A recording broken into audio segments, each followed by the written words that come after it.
के घर कब आओ।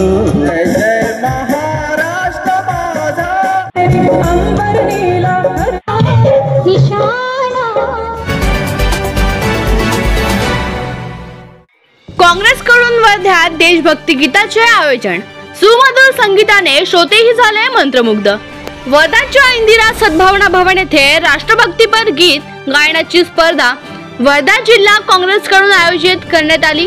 प्रजासत्ताक दिवसाच्या निमित्ताने या स्पर्धेचे आयोजन करण्यात आले। जिल्ह्यातील विविध भागातून गायक या ठिकाणी गीत गायन करण्यासाठी पोहोचले। यावेळी विविध देशभक्तीपर गीतांनी श्रोत्यांना मंत्रमुग्ध केले। काँग्रेस नेते शैलेश अग्रवाल, शेखर शेंडे हे यावेळी उपस्थित होते। सर्वसामान्य माणसाच्या मनात आजही देशभक्ती रुजते, देशाविषयी असलेला अभिमान या गीतामधून सदर झाला आहे। प्रतिक्रिया काँग्रेस नेते शैलेश अग्रवाल आणि शेखर शेंडे यांनी दिली। मागील वर्षापासून या ठिकाणी जिल्हा काँग्रेस कमिटीतर्फे देशभक्तीपर गीत गायन स्पर्धेचं आयोजन करण्यात येत आहे। या ठिकाणी जिल्हाभरातून आणि बाहेरून अनेक कलाकार या ठिकाणी आपल्या कलेचं प्रदर्शन करतात।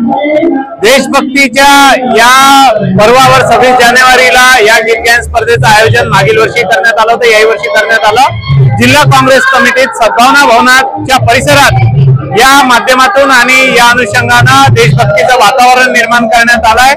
एकीकडे आमची सर्व सेवा संघाची विचारधारा आहे जी या 26 जानेवारीला देशभक्तीपर गीत गायन स्पर्धेचं आयोजन करते। दुसरीकडे स्वयंसेवा संघाची भूमिका आहे जी या ठिकाणी देशातल्या शेतकऱ्यांचं सर्वार्थाने शोषण करत आहे। हे सुद्धा या गीत गायन स्पर्धेतून काही कलाकारांनी या ठिकाणी सादरीकरणातून सांगितलंय आणि दाखवलंय। आज अलीकडच्या काळामध्ये देशभक्तीचं प्रमाण कमी होत आहे। गेल्या मागील वर्षापासून आम्ही हे देशभक्तीपर गीत सादर करत आहोत आणि लोकांमध्ये देशाप्रती भावना जागृत व्हायला पाहिजे। सर्व धर्म समभाव काँग्रेस पक्ष जो सेक्युलर भावनेनी जो चालत आहे ती कायम राहिली पाहिजे परंपरा। आणि लोकांमध्ये एक जे स्वातंत्र्यासाठी ज्या लोकांनी बलिदान दिलं आपल्या स्वातंत्र्यवीरांनी त्यांची सुद्धा ह्या प्रसंगी आठवण केली पाहिजे। आणि म्हणून हा कार्यक्रम दरवर्षी काँग्रेस कमिटीच्या सर्व काँग्रेसच्या कार्यकर्त्यांतर्फे आणि पदाधिकाऱ्यांतर्फे हा कार्यक्रम आयोजित केला जातो। यामध्ये सर्वांचा हातभार आहे आणि नवीन नवीन स्पर्धकांना याच्यामध्ये गायनासाठी वाव मिळतो आणि त्यांचं सिलेक्शन सुद्धा होते, त्यांना प्रोत्साहनपर बक्षीस सुद्धा दिल्या जातात। आणि तसा हा चांगला कार्यक्रम आहे, चांगला उपक्रम आहे।